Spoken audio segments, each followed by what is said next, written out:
Stop calling illegal aliens by euphemistic terms like undocumented workers and start calling them what they are: criminal trespassers. Return all illegals back to their countries of origin. Tell Mexico to cooperate or we close the border completely, indefinitely, and not only shut down all money transfers to Mexico from America, but cut off any and all foreign aid to Mexico once the masses of illegal aliens are sent back across the border. What they do with them at that point is Mexico's problem. They allowed foreigners to cross their entire country unfettered. They even helped transport them to our border because they knew those people were bound for America and had no intention to remain in Mexico. Another acceptable means would be to transport the illegals to Mexico's southern border by rail, or enlist Mexico's help by paying their railroads to transport the migrants to Central America from our southern border to their southern border. For the cost of transporting illegals, debit the cost from what we usually pay in foreign aid to the trespassers' countries of origin, including Mexico, if necessary. If we want to continue being the biggest gorilla in the meadow, then we need to start acting like it. Pass a law that requires a background check and security clearance for anybody wanting to serve in Congress and/or enter federal civil service at any level. Deny security clearances to any member of Congress or electee who has direct or indirect ties to or campaign funding from the Democrat Socialists of America, the Communist Party USA, or any of their affiliated organizations that advocates the adoption of any other form of government or economic system, like socialism, in America, which should be declared a domestic if not international threat to national security. Require campaign donations from such organizations. Be an automatic disqualifier to anybody who receives it, especially from sources that cannot be confirmed, also known as dark money. Prevent any sitting member of Congress or anybody seeking such office from receiving campaign money from any foreign government, and if their contributions are audited, proof of receipt of such donations should be an automatic disqualifier and immediate removal from Congress. Put a limit on campaign contributions from corporations like there is on donations from private individuals.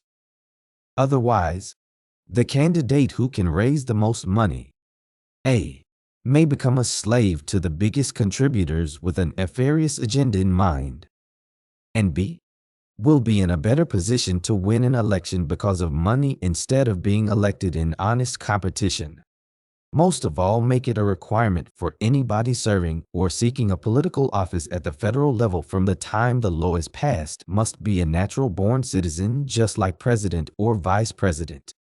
If a politician fails to do what was promised in a campaign, provide a more immediate and responsive system to recall such people from office so people like John Boner, D.O., could more easily be removed. For example, Boner was accused by an Ohio voter who said in his final term in Congress, he did everything he promised he wouldn't, and didn't do anything he promised he would. The citizens should be able to fire and replace such a representative as quickly as somebody in private industry can be fired. Congress should pass a law making it as much a violation of libel and/or slander laws to lie about a political opponent as it is for non-politicians/private citizens. This would prevent another Hillary Clinton-generated Russia hoax. People should not lose their protections because they seek public office. It's time to, paraphrasing John Lennon's 1969 song, give truth a chance. Congress should pass a law that identifies members of Congress as employees of the people, not the federal government per se, for the purpose of benefits like FEARS, Federal Employee Retirement System, and put them all on Social Security. Do that and watch Social Security begin to thrive instead of projecting bankruptcy in a few years. Members of Congress must also be restricted from making laws that apply to everybody but them. Members of Congress subject to all the laws they pass instead of exempting themselves from such things like they, too, are citizens of this country, and the laws they pass should apply to them as they do the American people. Pass a law making it a violation for teachers/schools to teach sex education to students who are minors under the law, and teaching aberrant sexual behavior of any kind to children under the age of 18 should be considered child abuse, punishable by fine and imprisonment with a mandatory minimum sentence. Include a provision that regulates presentations to children by drag queens who try to make the abnormal seem normal. However, if Hollywood prohibitions on age restrictions for movies that contain sex, nudity, etc., then age restrict drag queen presentations, too, and let kids be kids while they can. Pass a law requiring the federal government to balance the budget every year unless exceeding the budget is necessary in time of war or national emergency, and stop taking us deeper in debt. Pass a law for term limits. If the president can only serve 2 terms, why can members of Congress serve for decade upon decade? How about a little equality on that? Pass a law requiring voter ID. Ignore the cries of Democrats who say it is racist. That claim is overused and doesn't apply. Voting has nothing to do with race, especially if white people and all other races are required to identify themselves to vote.